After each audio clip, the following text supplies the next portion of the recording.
বর্তমানে স্কুল শিক্ষার ক্ষেত্রে একটি অত্যন্ত গুরুত্বপূর্ণ কাজ হলো শিক্ষার্থীদের আপার আইডি তৈরি করা। ইউডাইস প্লাস পোর্টালে ছাত্রছাত্রীদের আপার আইডি জেনারেট করার জন্য অভিভাবকদের পক্ষ থেকে একটি কনসেন্ট বা অনুমতিপত্র বাধ্যতামূলক করা হয়েছে। আজকের ভিডিওতে আমরা সহজ ভাষায় আলোচনা করব। 1 নম্বর, এই কনসেন্ট ফর্মে কি কি তথ্য থাকে এবং এর উদ্দেশ্য কি। 2 নম্বর, কিভাবে শিক্ষক শিক্ষিকা অনলাইনে অর্থাৎ ইউডাইস পোর্টালের মাধ্যমে অভিভাবকের এই সম্মতি বা কনসেন্ট এন্ট্রি করবেন।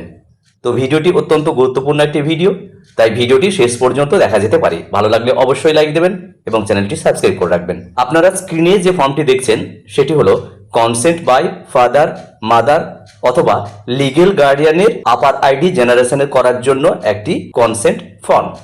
প্রথমেই সংক্ষেপে আমরা দেখে নিই এই ফর্মে মূলত কি কি বলা হয়েছে।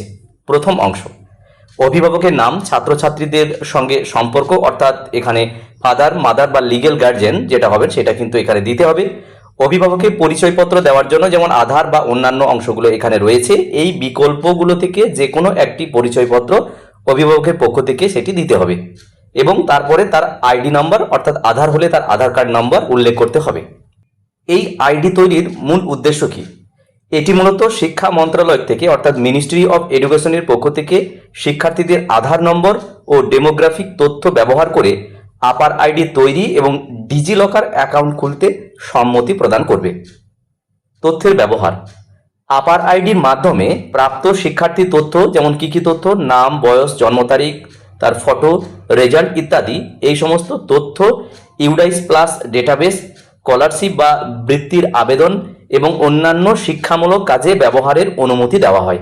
এই আইডির গোপনীয়তা সুরক্ষা, ফর্মে স্পষ্ট বলা আছে যে অভিভাবকদের দেওয়া সমস্ত তথ্য সম্পূর্ণ গোপন অর্থাৎ কনফিডেন্সিয়াল রাখা হবে এবং আইনগত প্রয়োজন ছাড়া এই সকল তথ্য কোনো তৃতীয় পক্ষের সাথে শেয়ার করা হবে না। সম্মতি প্রত্যাহারের অধিকার, অভিভাবক চাইলে যে কোনো সময় আপার আইডি তৈরি সংক্রান্ত তার যে সম্মতিপত্র অর্থাৎ কনসেন্ট লেটার এটি উনি উইথড্র করতে পারেন।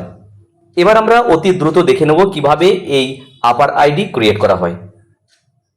তো প্রথমেই এখানে স্টুডেন্ট মডিউলে গিয়ে বাঁদিকে আপার আইডি জেনারেশনের যে মেনু, সেখানে গেলে এখানে ক্লাস সেকশন উল্লেখ করে ছাত্রছাত্রীদেরকে খুঁজে নিতে হবে এবং ডান দিকে যদি যাই তাহলে ক্রিয়েশন এখানে থাকবে, অর্থাৎ জেনারেট করা। আপার আইডি জেনারেট করার জন্য এই বাটন থাকবে। এই বাটন খোলার পর কিন্তু এই ফর্মটি চলে আসবে। এটি ফিল আপ করার পর নিচে সাবমিট মারলেই কিন্তু এই আপার আইডির কাজ সম্পন্ন হবে এবং আপার আইডি জেনারেট হবে। যদিও পশ্চিমবঙ্গের বিভিন্ন বিদ্যালয়ে এখনো পর্যন্ত এই আপার আইডি কাজ শুরু হয়নি, তাই এই ফ্ল্যাশ মেসেজটি দেখাচ্ছে। পরবর্তীতে যখন আপার আইডি কাজ শুরু হবে আমি লাইভ ভিডিও নিয়ে আসার চেষ্টা করব। ভিডিওটি প্রত্যেককে দেখার জন্য ধন্যবাদ। প্রত্যেকে ভালো থাকুন, সুস্থ থাকুন।